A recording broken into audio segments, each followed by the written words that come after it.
បាទជំរាបសួរអ្នកទាំងគ្នាថ្ងៃនេះយើងមានវីដេអូថ្មីមួយទៀតហើយតាក់ទងជាមួយនឹង worksheet area អញ្ចឹងកាលពីវីដេអូមុនអ្នកទាំងគ្នាបានសិក្សារួចមកហើយតាក់ទងជាមួយនឹង title bar ribbon name box ហើយជាមួយនឹង formula bar បាទអញ្ចឹងថ្ងៃនេះយើងនឹងធ្វើការបន្តនៅក្នុងផ្ទាំង worksheet របស់យើងមួយទៀតតាក់ទងជាមួយនឹង worksheet area មុននឹងឈានទៅដល់មេរៀនរបស់យើងខ្ញុំសូមធ្វើការបញ្យល់តាក់ទងជាមួយនឹងនយោបាយតាក់ទងជាមួយនឹង worksheet area អញ្ចឹងអ្វីទៅតាក់ទងជាមួយនឹង worksheet areaតាក់ទងជាមួយនឹង worksheet area វាគឺជាផ្ទៃកន្លះដ៏ធំមួយនៅក្នុងកម្មវិធី Excel អញ្ចឹងវាអនុញ្ញាតឲ្យអ្នកប្រើប្រាស់ធ្វើការវាយឬក៏បញ្ចូលទិន្នន័យបង្កើតតារាងឬក៏ធ្វើការវិភាគឬក៏គណនាទៅលើទិន្នន័យជាដើមតាក់ទងជាមួយនឹងទីតាំងដែល worksheet area ស្ថិតនៅគឺស្ថិតនៅក្រោម formula bar និង ribbon bar អញ្ចឹងអ្វីដែលខ្ញុំលើកឡើងមុននេះគឺជានយោបាយសង្ខេបតាក់ទងជាមួយនឹង worksheet area អញ្ចឹងបើអ្នកទាំងគ្នាធ្វើការកលេចទៅមើលផ្ទាំង worksheet យើងវិញដោយអ្វីដែលខ្ញុំបានធ្វើការបង្ហាញតាក់ទងជាមួយនឹងប្រអប់ក្រហមហ្នឹងអានេះគឺជាទីតាំងរបស់ worksheet area ហើយដោយអ្វីដែលយើងបានឃើញទាំងអស់គ្នា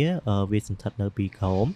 formula bar ហើយស្ថិតនៅពីលើ starter bar បើអ្នកទាំងអស់គ្នាមើលទៅលើផ្ទៃតាក់ទងជាមួយនឹង worksheet area របស់យើងអញ្ចឹងនឹងឃើញថាវាគឺជាផ្ទាំងដ៏ធំមួយនៅក្នុងកម្មវិធី Excel បើអ្នកទាំងអស់គ្នាធ្វើការសង្កេតទៅលើផ្ទៃកន្លា worksheet area របស់យើងនឹងឃើញផ្ទៃកន្លាតូចៗដែលមានរាងចតុកោណកែងជាច្រើននៅក្នុង worksheet របស់យើងអញ្ចឹងតាក់ទងជាមួយនឹងផ្ទៃកន្លាដែលមានរាងចតុកោណកែងនោះគេហៅថា cell អញ្ចឹង cell វាគឺជាចំណុចប្រសពមួយរវាង row ហើយនិង column អញ្ចឹង column វាតំណាងឲ្យជួរឈរហើយ row តំណាងឲ្យជួរដេកនៅក្នុងចំណុចនេះខ្ញុំសូមឲ្យអ្នកទាំងគ្នាដឹងទូៗហើយខ្ញុំនឹងធ្វើវីដេអូមួយទៀតតាក់ទងជាមួយនឹង cell ប៉ុន្តែឥឡូវយើងក៏លេចមកមើលតាក់ទងជាមួយនឹងផ្ទាំង worksheet area របស់យើងវិញបាទអញ្ចឹងតាក់ទងជាមួយនឹង worksheet របស់យើងមានផ្ទុក row និង column ជាច្រើនcolumn តំណាងឲ្យជួរឈរដែលមានអក្សរនៅពីខាងលើអញ្ចឹងអ្នកទាំងអស់គ្នាប្រកាសជាឃើញហើយចាប់ពីអក្សរ A B C អានឹងគេហៅថា column នៅក្នុងផ្ទៃ worksheet របស់យើងមាន column ទាំងអស់ 16384 column បាទអញ្ចឹងចំណែកតាក់ទងជាមួយនឹងជួរដេករបស់យើងវិញយើងហៅថា row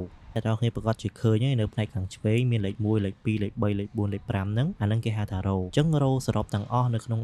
Excel របស់យើងមានចំនួនសរុប1,48576 row បើអ្នកទាំងគ្នាចង់ដឹងឃើញចំនួនសរុប row ឬក៏ column របស់យើងអ្នកទាំងគ្នាធ្វើការចុច Ctrl A មកបន្ទាប់មកអ្នកទាំងគ្នាធ្វើការចុច Ctrl Shift បូកជាមួយនឹង arrow key ជាមួយនឹង arrow key របស់យើងអាចចុចទៅលើក៏បានទៅក្រោមក៏បានទៅឆ្វេងក៏បានឬក៏ទៅស្ដាំក៏បានបាទអញ្ចឹងនៅពេលដែលអ្នកទាំងគ្នាធ្វើការចុចតាក់ទងជាមួយនឹង shortcut key របស់យើងហើយវានឹងបង្ហាញតាក់ទងជាមួយនឹង column សរុបនិង row សរុបរបស់យើងនៅជិតតាក់ទងជាមួយនឹង name box របស់យើងអញ្ចឹងវានឹងបង្ហាញចំនួនតាក់ទងជាមួយនឹងអ្វីដែលខ្ញុំធ្វើការរៀបរាប់ពីខាងដើមហ្នឹងអញ្ចឹងនៅពេលដែលអ្នកទាំងគ្នាស្គាល់តាក់ទងជាមួយនឹង cell row និង column ហើយអ្នកទាំងគ្នាប្រកាសជាចង់ដឹងថានៅក្នុងផ្ទៃកន្លាមួយហ្នឹងតើយើងអាចធ្វើអ្វីបានខ្លះអញ្ចឹងនៅ worksheet area របស់យើងអាចធ្វើការវាយទៅលើទិន្នន័យដូចជាលេខដូចជាអក្សរថ្ងៃខែនិងឬក៏ជាចំនួនភាគរយជាដើមខ្ញុំធ្វើការលោកឧទាហរណ៍ជាក់ស្ដែងឲ្យអ្នកទាំងគ្នាអញ្ចឹងអ្នកទាំងគ្នាធ្វើការកលេចទៅមើលផ្ទាំង worksheet ទាំងអស់គ្នាអញ្ចឹងខ្ញុំនឹងធ្វើការ